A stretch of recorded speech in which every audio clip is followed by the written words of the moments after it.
ಒಟ್ಟಾರೆ ಪ್ರದರ್ಶನದಲ್ಲಿ 35 ಲಕ್ಷಕ್ಕೂ ಹೆಚ್ಚಿನ ಹೂಗಳನ್ನು ಬಳಸಿರ್ತಕ್ಕಂಥದ್ದು ಒಂದು ಬಹಳ ದೊಡ್ಡ ಆಕರ್ಷಣೆಯನ್ನು ಜನಗಳಿಗೆ ಉಂಟು ಮಾಡುತ್ತೆ. ಸೊ ಈ ಥರದ ಪರಿಕಲ್ಪನಾ ಆಧಾರಿತ ಫಲಪುಷ್ಪ ಪ್ರದರ್ಶನಗಳು ಜಗತ್ತಿನಲ್ಲಿ ಪ್ರಪ್ರಥಮ ಬಾರಿಗೆ. ಈ ಬಾರಿ ಪ್ರದರ್ಶನಕ್ಕೆ ಸುಮಾರು 12 ಲಕ್ಷಕ್ಕೂ ಅಧಿಕ ಸಂಖ್ಯೆಯಲ್ಲಿ ಜನರು ಆಗಮಿಸಬಹುದು ಅಂತಕ್ಕಂಥದ್ದು ಇಲಾಖೆಯ ನಿರೀಕ್ಷೆ ಇದೆ ಸರ್. ಮತ್ತು ಒಟ್ಟಾರೆ ಈ ಒಂದು ಪ್ರದರ್ಶನಕ್ಕೆ ಒಂದು 3 ಕೋಟಿ ನಾವು ಹಣವನ್ನು ನಾವು ಖರ್ಚು ಮಾಡಿದ್ದೇವೆ. ಸೊ ಆ ಒಂದು ಕಾರಣದಿಂದ ಗಾಜಿನ ಮನೆಯ ಒಂದು ಪ್ರಧಾನ ಪ್ರದೇಶದಲ್ಲಿ ಒಂದು ನೈಸರ್ಗಿಕ ಬೆಟ್ಟದ ಪ್ರತಿರೂಪವನ್ನು ನಾವು ಮಾಡ್ತಾ ಇದ್ದೇವೆ. ಅಲ್ಲಿನ ಜಲಪಾತ, ಹಕ್ಕಿ ಪಕ್ಷಿಗಳು, ಅಲ್ಲಿನ ಒಂದು ಕೀಟಗಳು ಅವೆಲ್ಲವೂ ಕೂಡ ಒಂದು ರೀತಿ ತೇಜಸ್ವಿ ಲೋಕಕ್ಕೆ ಎಲ್ಲರನ್ನೂ ಕೂಡ ಸೆಳೆದೊಯ್ತಕ್ಕಂಥ ಒಂದು ವಾತಾವರಣವನ್ನು ಉಂಟು ಮಾಡ್ತಾ ಇದ್ವಿ. ಸಾಕಾರಗೊಳಿಸಿದಂಥ ಮಂತ್ರ ಮಾಂಗಲ್ಯ ಪರಿಕಲ್ಪನೆಯಡಿ ಅವರು ಮೊದಲಿಗೆ ಒಂದು ಮದುವೆನ ಮಾಡ್ಕೊಂಡಂಥ ರೀತಿ ಅವೆಲ್ಲ ಕಾನ್ಸೆಪ್ಟ್ಗಳನ್ನು ಅಲ್ಲಿ ತರ್ತಾ ಇದ್ದೇವೆ. ಅಂದರೆ ಈಗ ನೋಡಿ, ನಾವು ಈಗ ಲಾಲ್ಬಾಗ್ನಲ್ಲಿ ನಡೀತಕ್ಕಂಥ ಫಲಪುಷ್ಪ ಪ್ರದರ್ಶನಗಳನ್ನು ಸುಮಾರು ಈಗ 13 ಫಲಪುಷ್ಪ ಪ್ರದರ್ಶನಗಳನ್ನ ಪರಿಕಲ್ಪನೆ ಆಧಾರಿತವಾಗಿ ಮಾಡ್ತಾ ಇದ್ದೀವಿ. ಸೊ ಈ ನಾಡು ಮತ್ತು ರಾಷ್ಟ್ರದ ದಾರ್ಶನಿಕರು, ಈ ಸಮಾಜಕ್ಕೆ ಅಪಾರ ಕೊಡುಗೆಯನ್ನು ಕೊಟ್ಟಿರ್ತಕ್ಕಂಥ ಒಬ್ಬ ದಾರ್ಶನಿಕರನ್ನು ಸೆಲೆಕ್ಟ್ ಮಾಡಿಕೊಂಡು ಅದನ್ನು ಸರ್ಕಾರ ಆಯ್ಕೆ ಮಾಡಿಕೊಡುತ್ತೆ.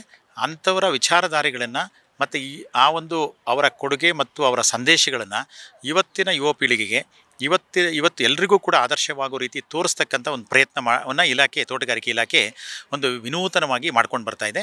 ಸೊ ಈ ಥರದ ಪರಿಕಲ್ಪನಾ ಆಧಾರಿತ ಫಲಪುಷ್ಪ ಪ್ರದರ್ಶನಗಳು ಜಗತ್ತಿನಲ್ಲಿ ಪ್ರಪ್ರಥಮ ಬಾರಿಗೆ.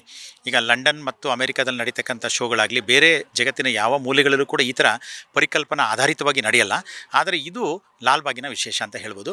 ಸೊ ಈ ಬಾರಿ ನಾವು 219ನೇ ಫಲಪುಷ್ಪ ಪ್ರದರ್ಶನವನ್ನು ಈ ಕನ್ನಡದ ಹೆಸರಾಂತ ಸಾಹಿತಿಗಳು ಮತ್ತು ಚಿಂತಕರು ಆದಂಥ KP ಪೂರ್ಣಚಂದ್ರ ತೇಜಸ್ವಿಯವರ ಒಂದು ವಿಷಯಾಧಾರಿತವಾಗಿ 14ನೇ ತಾರೀಕಿಂದ 26 ಜನವರಿವರೆಗೆ ಸುಮಾರು 13 ದಿವಸಗಳ ಕಾಲ ಹಮ್ಮಿಕೊಂಡಿದ್ದೀವಿ.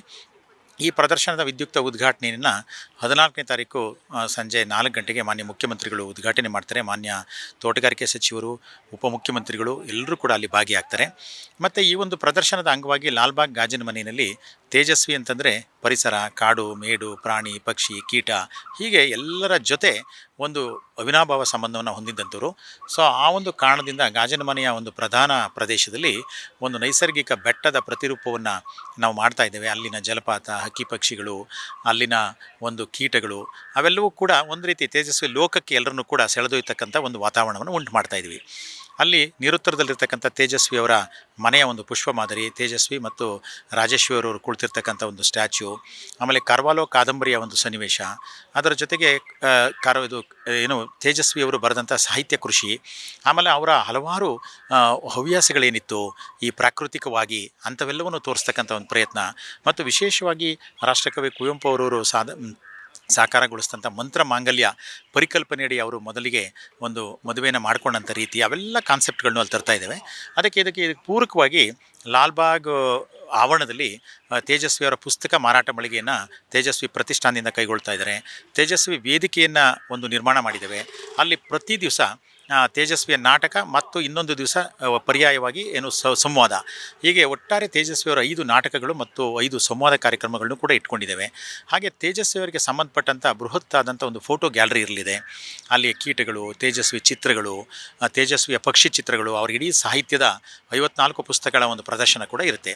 ಸೊ ಮತ್ತು ವಿಶೇಷವಾಗಿ ತೇಜಸ್ವಿಯವರು ಸಹಜ ಕೃಷಿ ಬಗ್ಗೆ ಅತ್ಯಂತ ಒಂದು ಪರಿಣಾಮವನ್ನು ಇಟ್ಕೊಂಡಿದ್ದಂಥವ್ರು.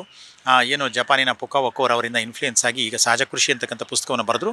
ಆಮೇಲೆ ಇಡೀ ಅವರ ಜೀವಮಾನದುದ್ದಕ್ಕೂ ಅವರು ನೆಲೆಸಿದಂಥ ಅವರ ತೋಟದಲ್ಲಿ ಸಾವಯವ ಕೃಷಿಯನ್ನು ಅಳವಡಿಸ್ಕೊಂಡು ಬಂದಿದ್ದರು. ಹಾಗಾಗಿ ತೇಜಸ್ವಿ ಸಹಜ ಕೃಷಿ ಚಿಂತನೆಗಳು ಅನ್ನೋದ್ರ ಮೂಲಕ ಇವತ್ತಿಗೆ ಸಹಜ ಕೃಷಿ ಅಥವಾ ಒಂದು ಸಾವಯವ ಕೃಷಿ ಎಷ್ಟರ ಮಟ್ಟಿಗೆ ಅಗತ್ಯ ಮತ್ತು ತೇಜಸ್ವಿ ಚಿಂತನೆಗಳು ಏನಿತ್ತು ಅದನ್ನು ಅಳವಡಿಸ್ಕೊಳ್ತಕ್ಕಂಥ ರೀತಿಗಳು ಹೇಗೆ ಅಂತಕ್ಕಂಥದ್ದನ್ನು ಕೂಡ ವಿಶೇಷವಾಗಿ ಮಾಡ್ತಾ ಇದ್ದೇವೆ.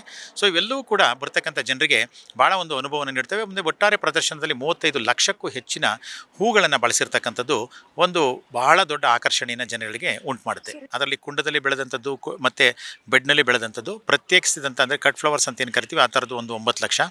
ಸೊ ಹೀಗೆ ವಿವಿಧ ಪರಿಕಲ್ಪನೆಗಳಿಗೆ ಈ ರೀತಿ ಹೂಗಳನ್ನು ನಾವು ಬರೆಸಿದ್ದೇವೆ. ಇಡೀ ಲಾಲ್ಬಾಗ್ನಲ್ಲಿ ಎಲ್ಲಿ ನೋಡಿದ್ರೂ ಕೂಡ ಒಂದು ಬಣ್ಣ ಬಣ್ಣದ ಹೂಗಳ ಕಲರವ ಇದೆ.